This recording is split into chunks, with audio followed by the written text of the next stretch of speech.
मानव जीवन का परम लक्ष्य क्या होता है गुरुदेव? एक युवा शिष्य ने अपने गुरु से सवाल किया। गुरु ने विचार मग्न होकर उत्तर दिया कि निर्धन आदमी के लिए धन कमाना परम लक्ष्य होता है। एक बीमार मनुष्य के लिए स्वस्थ शरीर सबसे बड़ा लक्ष्य होता है। किसी भी इंसान के पास जिस भी चीज की कमी होती है वही उसका परम लक्ष्य बन जाती है। उसे प्राप्त करने के लिए वो हर संभव प्रयास करता है, नाना प्रकार के षड्यंत्र रचता रहता है, उस वस्तु की कमी को पूरा करने के लिए भरपूर मेहनत भी करता है। लेकिन जब वो अपने लक्ष्य को प्राप्त कर लेता है तो उसकी उसमें से रुचि खत्म हो जाती है, उसका रस खत्म हो जाता है। सांसारिक लक्ष्यों की प्राप्ति से मन का भराव कभी नहीं हो सकता।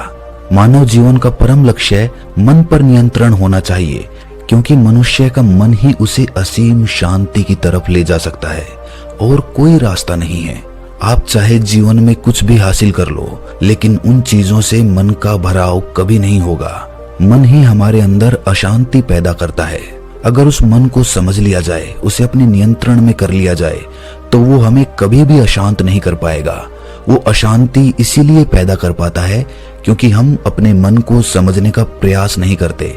मन को समझने का काम एक दिन में नहीं हो सकता है। धीरे धीरे अभ्यास के साथ मन की चाल पकड़ में आने लगती है। अपने मन पे नियंत्रण पाने के बाद तुम किसी भी चीज को, किसी भी वस्तु को या फिर किसी भी सांसारिक लक्ष्य को बड़ी आसानी के साथ प्राप्त कर सकते हो। किसी भी लक्ष्य को प्राप्त करने के लिए मेहनत करनी पड़ती है, लेकिन मेहनत करने का मन नहीं करता है। ये मन ही होता है जो हमें अपने लक्ष्य की ओर आगे नहीं बढ़ने देता, उसमें से रुचि खत्म कर देता है। शिष्य ने गुरु से दूसरा सवाल पूछा, गुरुदेव, दुनिया में सबसे बड़ा कर्म कौन सा कहलाता है?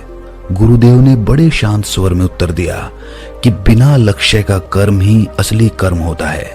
अमूमन हम जब भी कर्म करते हैं तो उसके पीछे कुछ ना कुछ लालच जुड़ा होता है, कुछ ना कुछ पाने की अभिलाषा होती है, और वही लालच, वही अभिलाषा उस कर्म को निष्कर्म बना देती है।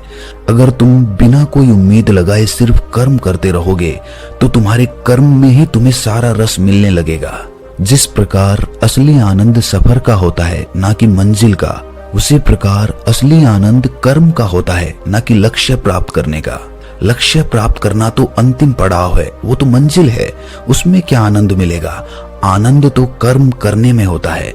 लेकिन ज्यादातर मनुष्य यही भूल करते हैं।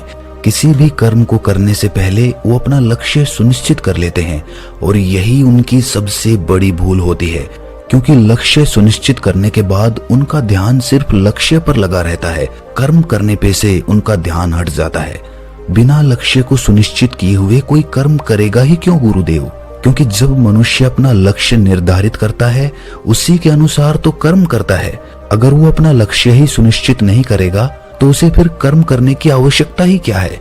गुरुदेव ने बड़ा ही अद्भुत उत्तर देते हुए जवाब दिया कि मान लो तुमने कोई लक्ष्य सुनिश्चित किया, उसके अनुसार कर्म भी किए और फिर वो लक्ष्य भी प्राप्त कर लिया, लेकिन लक्ष्य प्राप्त होने के बाद तुम क्या करोगे?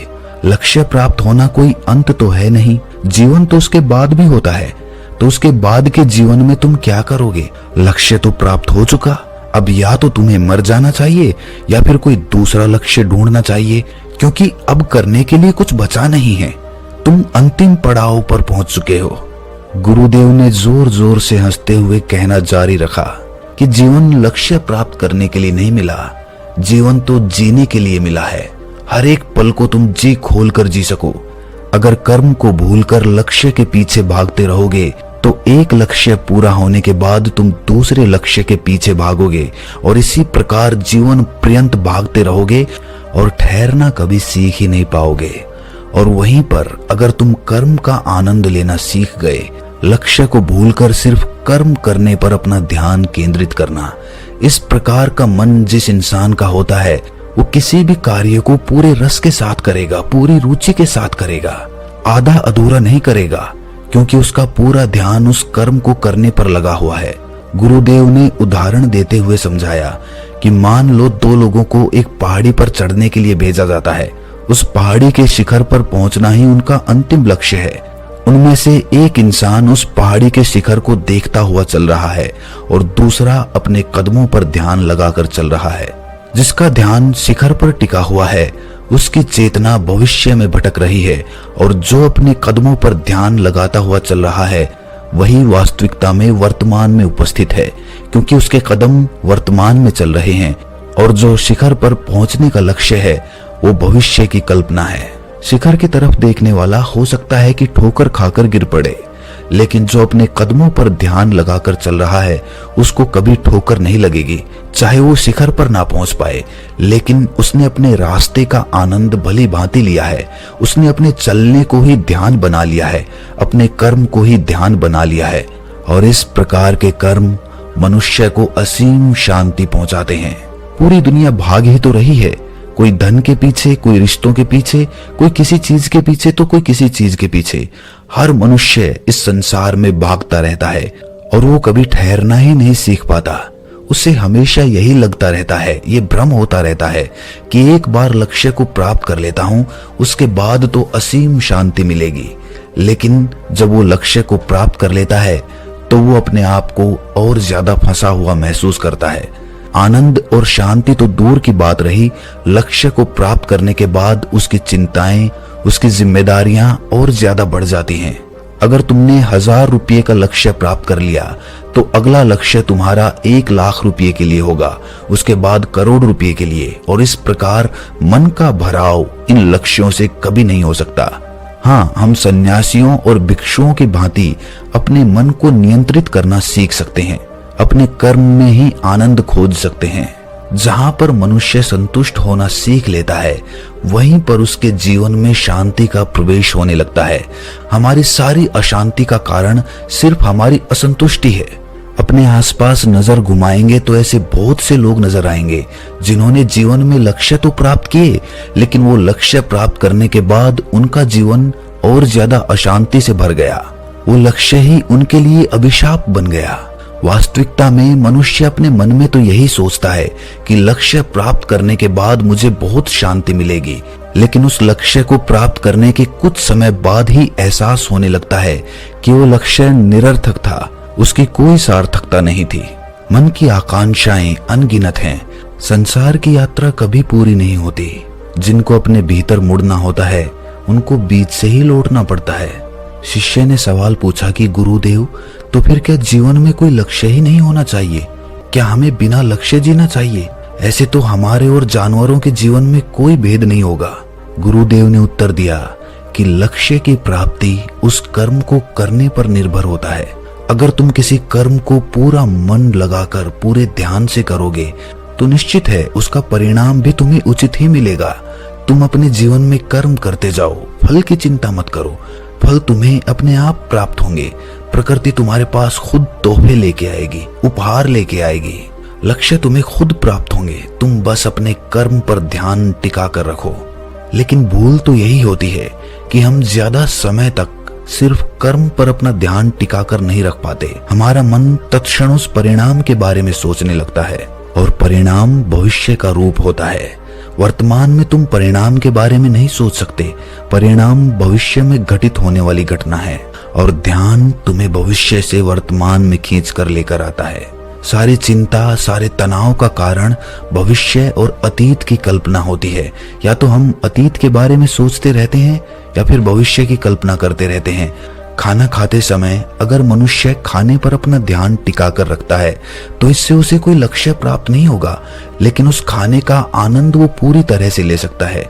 लेकिन अगर खाना खाते समय वो किसी दूसरे लक्ष्य के बारे में सोचता रहेगा तो वो उस खाने का पूरा आनंद नहीं ले पाएगा, उस खाने को वो ध्यान नहीं बना पाएगा। और बुद्धिमान वो लोग होते हैं जो हर कर्म को ध्यान बना लेते हैं। हर एक कर्म तभी ध्यान बन सकता है जब उसे पूरी जागरूकता, पूरे होश और पूरे ध्यान के साथ वर्तमान में रहकर किया जाए। ना उसके परिणाम के बारे में सोचा जाए और ना ही उसे जल्दी खत्म करने के बारे में सोचा जाए। पूरे संयम के साथ पूरा ध्यान टिकाकर जब कोई कर्म किया जाता है तो उस कर्म के फलीभूत होने की संभावनाएं बढ़ जाती हैं। लेकिन याद रहे, ना हम परिणाम के बारे में सोच रहे हैं और ना ही संभावनाओं के बारे में। अपने दैनिक जीवन में भी हम बहुत से कर्म ऐसे करते हैं जिनके पीछे कोई लक्ष्य नहीं जुड़ा होता, जैसे कि खाना खाना, टहलना या फिर दूसरों से बातचीत करना। इनके पीछे कोई लक्ष्य नहीं होता, और इन्हीं कर्मों को अगर पूरा ध्यान लगाकर किया जाए तो तुम्हारा हर कर्म ध्यान बनता चला जाएगा। फिर तुम्हें ध्यान करने के लिए अलग से बैठने की जरूरत नहीं रहेगी। जब भी तुम अपनी आंख बंद करके ध्यान लगाने की कोशिश करोगे तो तुम तत्क्षण उस ध्यान की गहराई में जा पाओगे, क्योंकि तुमने दैनिक जीवन में ध्यान का अभ्यास किया है, हर कर्म को ध्यान बना लिया है। अपने हर एक कर्म को ध्यान बनाने के मैं कुछ तरीके बताता हूँ। धीरे धीरे अभ्यास के साथ तुम इतने निपुण हो जाओगे कि तुम एक ही जगह पर अपना ध्यान बहुत देर तक टिका कर रख पाओगे, और तब तुम किसी भी सांसारिक लक्ष्य को बड़ी आसानी के साथ प्राप्त कर सकते हो, क्योंकि तुम एक जगह पर, एक बिंदु पर अपना ध्यान बहुत देर तक टिका कर रख पाते हो। सबसे पहले जब कोई भी कर्म कर रहे हो तो पूरा ध्यान उस कर्म को करने में लगाओ, और ये बड़ा आसान होता है। इसका अभ्यास हम रोजमर्रा की जिंदगी में भी कर सकते हैं। अगर तुम खाना खाते हो तो पूरा ध्यान खाना खाने पे लगा दो। खाना खाते समय अगर कोई विचार आ रहा है तो फिर से अपना ध्यान खाना खाने पर लेकर आओ। रोटी को चबा रहे हो तो चबाने पर ध्यान लगाओ। अगर पानी पी रहे हो तो उस पीने पर ध्यान केंद्रित करो। शुरुआत में थोड़ी समस्याएं आएंगी, आप विचारों में भटक जाएंगे, आप खो जाएंगे, आपको खुद ध्यान नहीं रहेगा। लेकिन जब भी ध्यान आए अपने ध्यान को खींचकर वापस वहीं पर लेकर आओ, और धीरे धीरे अभ्यास के साथ आप विचार शून्य होते जाएंगे। अभी तो खाना खाते समय तुम कुछ और सोच रहे होते हो, तुम्हारा शरीर वहां पर होता है, लेकिन तुम्हारा मन कहीं और भटक रहा होता है। वो भविष्य की कल्पना कर रहा होता है या अतीत की यादों में खोया रहता है। लेकिन जब धीरे धीरे समय के साथ कर्म पर ध्यान टिकाना शुरू हो जाएगा तो तुम्हारे मन का दर्पण एकदम साफ हो जाएगा। उसके ऊपर विचारों का कीचड़ नहीं रहेगा, वो बिल्कुल स्पष्ट नजर आएगा। और जब मन साफ हो जाता है तो उसमें आनंद की झलकियां आने लगती हैं। तब हमें पता चलता है कि जीवन का आनंद क्या है, जीवन का रस क्या है। जीवन का रस विचारों में डूबे रहना नहीं है, विचारों से मुक्त होकर, विचार शून्य होकर जीवन जीना है, विचार शून्य होकर रस लेना है, विचार शून्य होकर आनंद को महसूस करना है।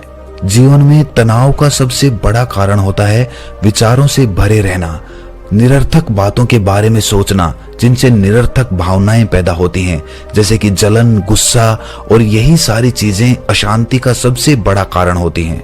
इसीलिए अगर इन भावनाओं को पैदा होने से रोकना है तो हमें ये देखना होगा कि इन भावनाओं के पीछे विचार कौन से हैं, और धीरे धीरे ऐसे विचारों से मुक्त होकर विचार शून्य होने का अभ्यास करना। ध्यान रहे, विचारों को जबरदस्ती नहीं रोकना है, बस उन्हें देखते रहना है, और देखते देखते वो विचार अपने आप मिटने लग जाएंगे। विचारों की सत्ता तभी तक होती है जब तक वो हमें दिखाई नहीं पड़ते। एक बार विचार दिखाई पड़ने लग जाएं तो सारे विचार गायब होने लग जाते हैं, और पीछे छूट जाता है एक बड़ा शून्य, जो शून्य आनंद का स्रोत है। जिस शून्य को अनुभव करने के लिए नाना प्रकार के साधु, संत, सन्यासी पूरी उम्र, पूरी जिंदगी ध्यान करते रहते हैं, वही शून्य हमें ग्रस्त जीवन में जीते हुए प्राप्त करना होता है। और वो तभी प्राप्त हो सकता है जब हम अपने विचारों को देखना शुरू करें और देखते देखते विचार मिटने लग जाएं। ये कहकर गुरु ने शिष्य की पीठ थपथपाते हुए कहा कि ध्यान करने से ही हम अपने विचारों को समझ पाते हैं। इसीलिए अपने जीवन में ध्यान करने की आदत पालो। रोज ध्यान करो, चाहे थोड़ी देर के लिए ही सही, और तुम अपने जीवन में बड़े बदलाव महसूस कर पाओगे। जीवन को लेकर तुम्हारी समझ अपने आप बढ़ने लगेगी। तुम्हारे अंदर के जितने भी सवाल हैं वो अपने आप मिटने लगेंगे। और ये कहकर गुरु वहां से प्रस्थान कर गए। तो दोस्तों, कैसी लगी ये कहानी आपको कमेंट सेक्शन में जरूर बताना, और अच्छी लगी हो तो इस चैनल को सब्सक्राइब करके नोटिफिकेशन बेल को जरूर प्रेस कर देना। तो मिलते हैं अगली कहानी में, तब तक के लिए अपना ख्याल रखें।